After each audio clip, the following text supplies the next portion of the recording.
आमच्याकडे म्हणजे काय पहिल्या कोंबड्या होत्या ना, त्या कोंबड्यांच्यामुळे तो खाली आला आणि कोंबड्यांच्यामध्ये तो राहू लागला आणि त्या जंगली कोंबड्या पण आमच्या खाली असायच्या. 35 कोंबड्या होत्या माझ्या. हं. तो जंगलातल्या कोंबड्यांबरोबर तो आला, तो जंगलातल्या कोंबड्या आणि आमच्या कोंबड्या मिक्सअप झाल्या.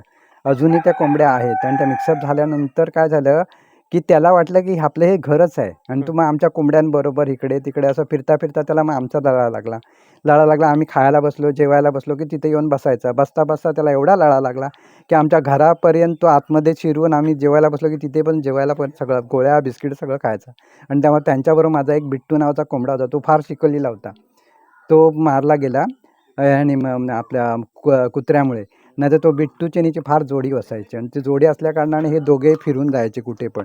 भावाच्या इथे ना सकाळी किंवा संध्याकाळी एकतरी फेरी मारतो आणि जर मी वरून कुठून गेलो आणि माझा आवाज जरी आला तरी तो इकडून आवाज देणार, तू काय करतोयस म्हणून. पण त्याची भाषा मला चांगली कळते आणि त्यामुळे माझीही भाषा त्याला कळते. तर मराठी भाषा म्हणजे काय माहिती आहे, आम्ही कोळीगीतं वगैरे लावायचं आणि आम्ही त्याच्याशी सारखं बोलत राहिल्यामुळे काय झालं, त्याला मराठी भाषा कळू लागली.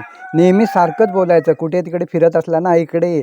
ते पण तिथे ते किडे वगैरे काढले ना आम्ही, तो किडे पण खातो. असे बारीक किडे असतात, म्हणजे कोंबड्या असतात ना, त्यांच्यावर हवी ते मोठ्यातला किडा असेल, चांगला असेल तर त्याला मुद्दाम टाकायचा. त्यामुळे बिट्टू असा कोंबडा होता, की त्याला त्याची आणि त्याची दोस्ती असायची. मग त्याच्याशी बोलता मग तो बिट्टू पण आणि हा पण दोघांची जोडी असायची. बिट्टू बरोबर पण बोलायचा आणि हा मोर पण. दोघंही एकमेकांची माझी मराठी भाषा चांगली समजायची. अजूनही त्याला कम बोललो तर सरळ येणार निघून. आणि त्याला राग आला ना माझा, की बाबा चल, किती वेळ तरी माणसं मागून घोळका करतं. मग माझ्या अंगावर येऊन सांग ना त्यांना जायला. आणि जेव्हा सांगणार जायला जा म्हणून, त्याच्यानंतर मग तो पुन्हा विचारणार गेले का म्हणून. त्याची भाषा मला लहानपणापासून कळते.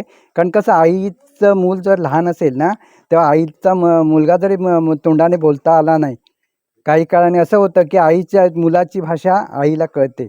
तसं माझं झालं. ह्याचं लहानपणापासून हा माझ्याजवळ राहिला, त्यामुळे त्याची भाषा मला पूर्णपणे माहिती आहे. तो काय बोलतो काय नाही. आणि त्याला जेव्हा कोणी भेटायला यायचं असेल तर मला त्याला आदल्या दिवशी सांगायला लागतं की बाबा तू उद्या ये.